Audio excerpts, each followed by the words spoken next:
I think that Chelsea fans are beginning to form this attitude of settling for less. In fact, we seem to be happy whenever we don't win. Whenever we play these kind of games, like these derby games, like against the top teams, and we end up getting a draw. Manchester United was one of them, and yesterday was against Arsenal. Technically, there are some little issues that needed to be sorted out at Chelsea. Chelsea is not yet where they are ought to be.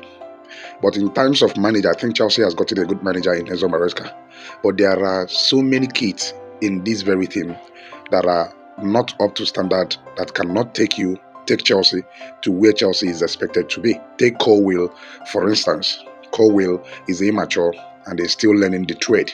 So if you have these kind of players in your team, you don't expect them to stamp the authorities in game and take decisive decisions.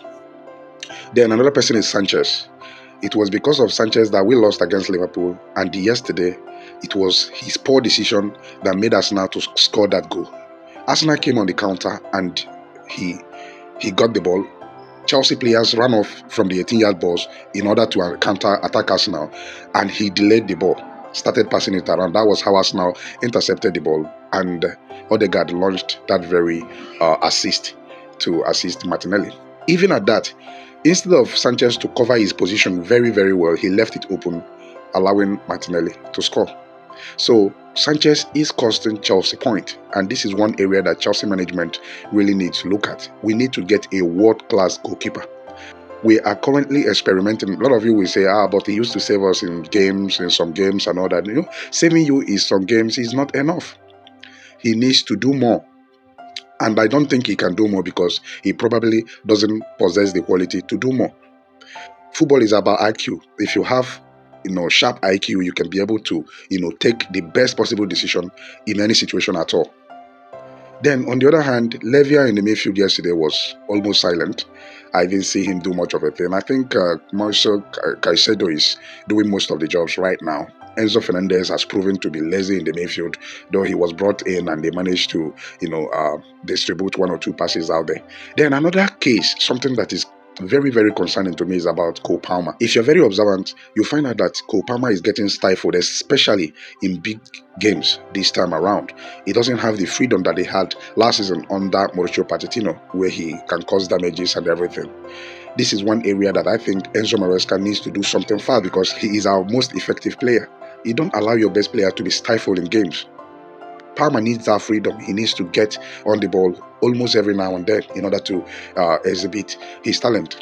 Then Noni Madeke, I made a video last time and I said Noni Madeke only has this season to prove himself, because Estevao William is on his way. By the time season ends and Noni Madeke continues to play in the manner that he plays, look at what Saka was doing yesterday. That was exactly what was expected of Noni Madeke. You need to become a threat to the opposition. You need to make sure that your opposition defense do not rest, that they do not ever get relaxed. Well, with you there, you did nothing. And a lot of people were blaming Nicola Jackson yesterday, and I said, when your two wingers are ineffective, of course, with the exception of Pedro Nieto, he wasn't really that effective in the first half, except when he crossed the ball that Gusto missed. But he wasn't really that effective. But Noni Madeke was worse. So when you have two ineffective wingers, the striker is bound to be nowhere to be found. So this is just the situation. I have said this repeatedly, that Chelsea has gotten a good manager in Enzo Maresca. I know Arsenal is a top game, but when was the last time we won this game? What happened last season when we were leading 2-0 and the same Sanchez made an error that brought Arsenal back into the game? So these are the issues. We still need to, solve these issues. And I don't think the manager can actually solve these issues, because it has to do with the quality of the players at Chelsea. There are so many of them that are average at best. Fofana actually impressed me yesterday by the way he plays and everything. I think I'm deeply, deeply impressed. But there are so many players in this Chelsea team that are below standard. And when you have a good manager, he can only do his best tactically. Then it is left for the players to, do the rest on the field of play. So this 1-1 result, though Chelsea could have lost that game, if Arsenal had taken their chances, because they created crucial chances, especially the one at the dead. So being happy with all these results, I don't really fancy it. Are we now playing second fiddle to the top teams in the EPL that whenever we manage to get a draw, we are happy.